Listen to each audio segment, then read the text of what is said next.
From Pacifica, this is Democracy Now! I believe that the nuclear disaster at Fukushima was was definitely the largest, most severe of all nuclear disasters, including going above Chernobyl.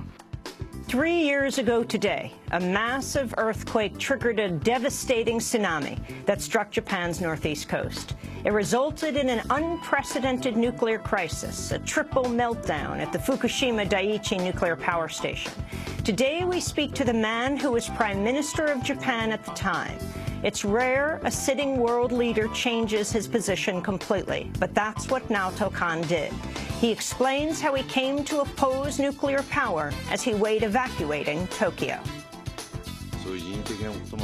It's impossible to totally prevent any kind of accident or disaster happening at the nuclear power plants. And so the one way to prevent this from happening, to prevent the risk, to get rid of the risk of having to evacuate such huge amounts of people, of 50 million people, and for the purpose, for the benefit of the lives of our people and even the economy of Japan, I came to change to the position that the only way to do this, what was necessary to do this, was to totally get rid of the nuclear power plants. Then world-renowned political dissident, linguist, author, Professor Noam Chomsky travels to Tokyo to meet with survivors from Fukushima. Particularly horrifying that this is happening in Japan, which, with its unique, horrendous experiences with the effect of nuclear explosions, which we don't have to discuss. And of course, it's particularly horrifying when it's happening to children who are defenseless and innocent. But unfortunately, this is what happens all the time. All that and more coming up.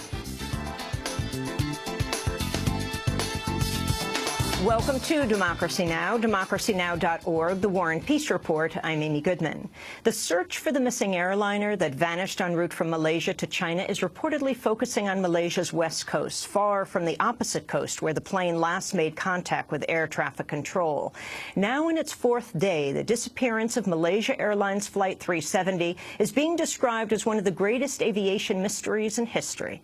Some 239 passengers were on board, including 2 allegedly traveling on stolen passports. Japan is marking the 3rd anniversary of the Fukushima Daiichi crisis when a massive 9.0 magnitude earthquake triggered a devastating tsunami on its northeast coast. The twin disasters resulted in an unprecedented triple meltdown at the Fukushima Daiichi nuclear power station.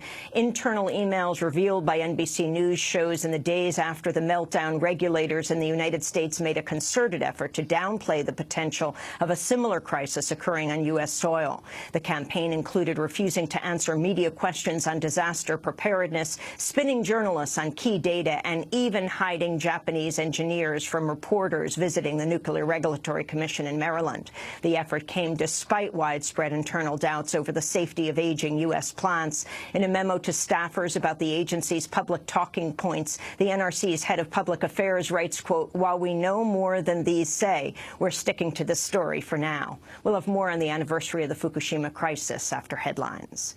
El Salvador's election tribunal says a former rebel leader has an irreversible lead in presidential elections. The latest results show Salvador Sanchez Cerén besting right-wing candidate Norman Quijano by just over 6,000 votes. The tribunal is recounting ballots from disputed polling stations only, while Quijano is calling for a full recount. The tribunal is expected to formally declare the winner on Wednesday. If his lead holds, Sanchez Cerén would be the first FMLN president to succeed another after decades of right-wing rule. Sanchez Cerén fought with the FMLN when it was a guerrilla group and political party battling U.S.-backed military governments in the 1980s. Senate Democrats have staged an all-night filibuster to urge congressional action on global warming. The all-night marathon began at 6:30 Monday evening with over 24 senators taking part. Senators Edward Markey of Massachusetts and Barbara Boxer of California said Republicans who deny global warming are ignoring an existential threat. The planet is running a fever, but there are no emergency rooms for planets.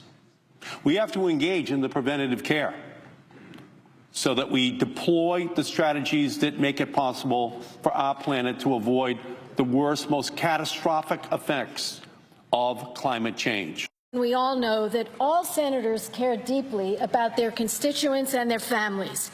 If any one of us saw danger looming, we would do everything in our power to save them. And yet, in the face of irrefutable scientific agreement, the Senate does nothing to make sure that polluters pay for the carbon they emit, which will move us toward a clean energy economy and away from catastrophic climate change. Despite the unprecedented effort to promote climate action, it took over 3 hours before the first call was heard for what environmentalists see as one of the most immediate and important steps that Washington can take, rejecting the Keystone XL oil pipeline.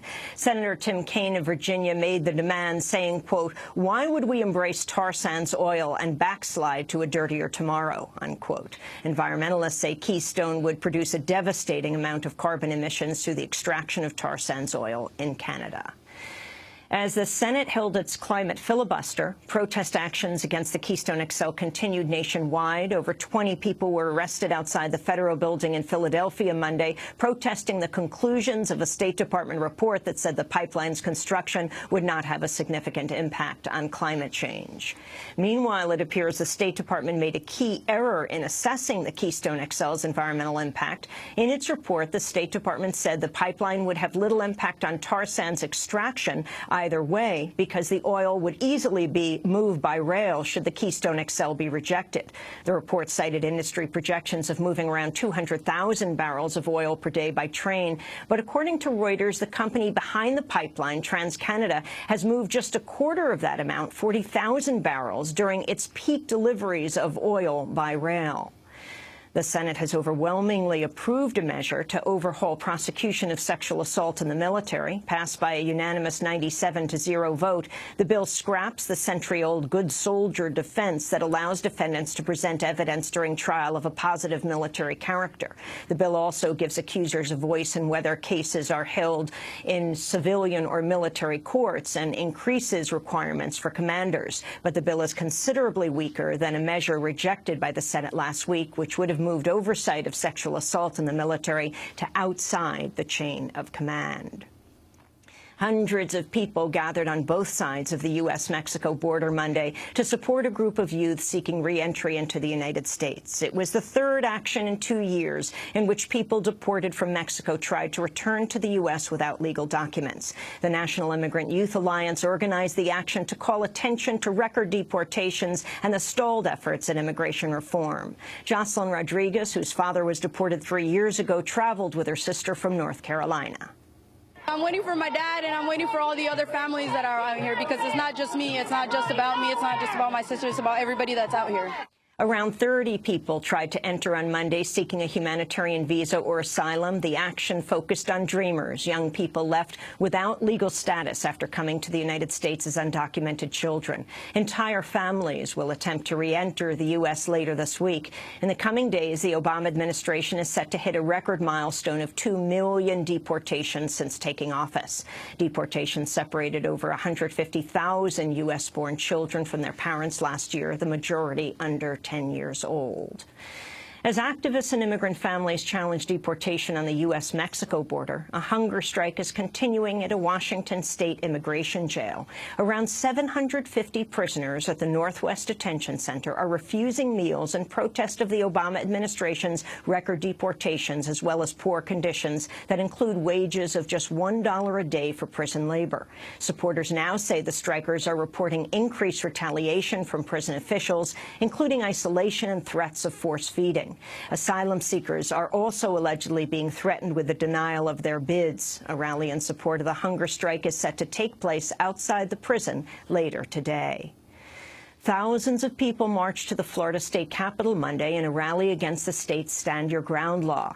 Those attending included the Reverend Al Sharpton and the parents of Trayvon Martin and Jordan Davis, 2 unarmed black teens killed in Florida in the last 2 years. Trayvon's mother, Sabrina Fulton, said Florida's failing people of color, while Jordan's mother, Lucia McBath, said the movement will refuse to back down. Florida is an F state.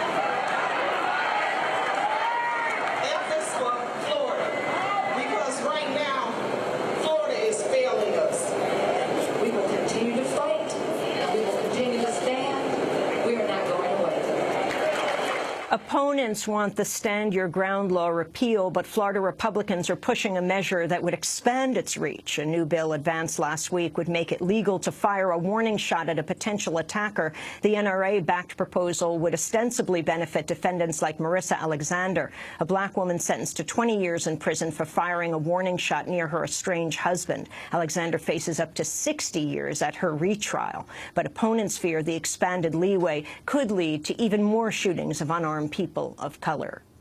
The rally in Florida against Stand Your Ground comes days after Trayvon Martin's killer, George Zimmerman, made his latest public appearance, signing autographs at a gun show in Orlando.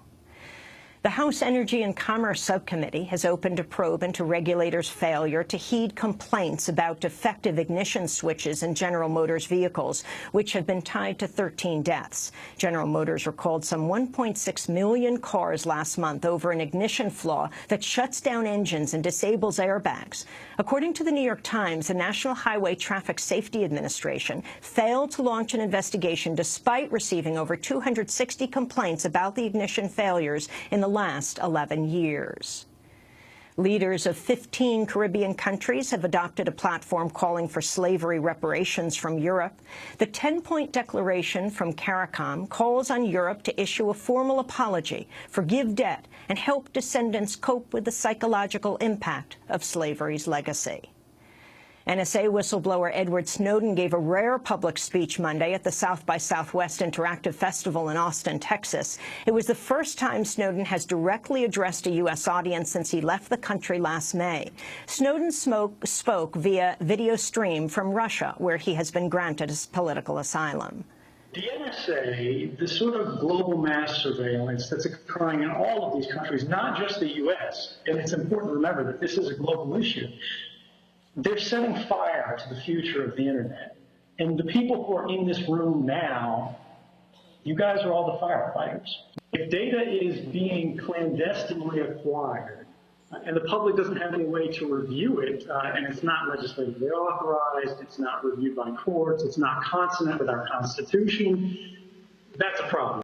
Edward Snowden added he believes his whistleblowing has improved U.S. security and that he wouldn't hesitate to leak the same NSA files again. Journalist Glenn Greenwald also addressed the festival later in the day following a speech by WikiLeaks' Julian Assange on Saturday via video stream from the Ecuadorian embassy in London, where he has sought political asylum since 2012.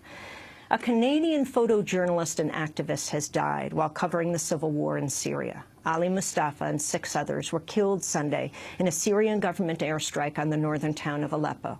Mustafa's photographs of the Syrian conflict captured the plight of besieged civilians. In an interview with Canada's CTV News channel after his first trip to cover the Syrian conflict last year, Ali Mustafa discussed his attempt to document Syria's suffering. As a journalist, I think it was important to be there to tell the story as it was emerging as one of the major developing issues right now, and as well as it being a natural outgrowth of some of my other work in the region, having visited previously. You basically just have to do as best you can to be aware of your surroundings and try to stay safe. Capture as many quality photos as you can under those circumstances. In addition to his photojournalism abroad, Ali Mustafa was also a dedicated activist in his home city of Toronto, focusing on issues of poverty and the treatment of prisoners detained without charge under so-called security certificates. More than 100 people honored Mustafa's life at a vigil in Toronto on Sunday.